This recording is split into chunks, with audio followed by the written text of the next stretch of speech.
Bangladesh civil সার্ভিসের পরীক্ষাসহ ৩০টি নিয়োগ পরীক্ষার প্রশ্ন ফাঁসের অভিযোগে পিএসসির চেয়ারম্যানের সাবেক গাড়ি চালক সৈয়দ আবেদ আলী জীবন ও তার ছেলে উপজেলা ছাত্রলীগের সহসভাপতি সৈয়দ সোহানুর রহমান সিয়ামকেও গ্রেপ্তার করেছে পুলিশের অপরাধ তদন্ত বিভাগ সিআইডি। গাড়ি চালাচ্ছিলাম 15 বছর আগে, আমি ব্যবসায়ী। প্রশ্ন ফাঁসের 2 টাকা কামাইছি, সব খরচ করছি আল্লাহর রাস্তায়। সৈয়দ আবেদ আলীর ব্যক্তিগত প্রোফাইল ঘেঁটে দেখা যায় রাজনৈতিক সামাজিক কর্মকাণ্ড থেকে শুরু করে দান খয়রাত আর পরহেজগারির নানা খবর।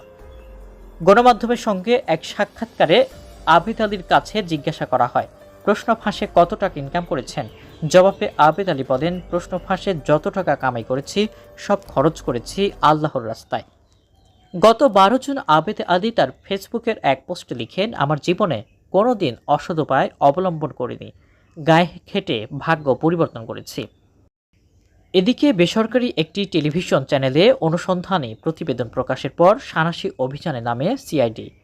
প্রতিবেদন অনুযায়ী অভিযুক্ত পিএসসির কর্মকর্তা।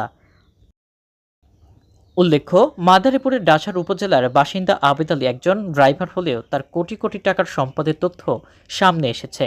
প্রশ্ন ফাঁসের সঙ্গে জড়িত থাকার তথ্য সামনে আসার পরই সোশ্যাল মিডিয়ায় তার বিপুল সম্পদের তথ্য তুলে ধরেছেন নেটিজেনরা। ছেলের ছাত্রলীগ নেতা, পড়েছেন বিদেশে, এরপর দেশের একটি ব্যয়বহুল বেসরকারি বিশ্ববিদ্যালয়।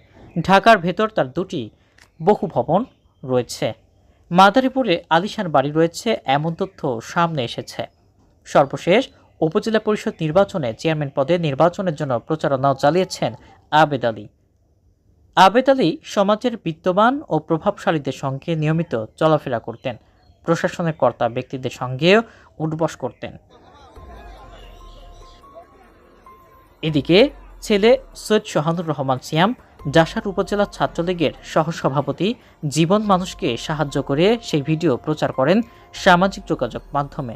সিয়াম চড়েন দামি গাড়িতেও।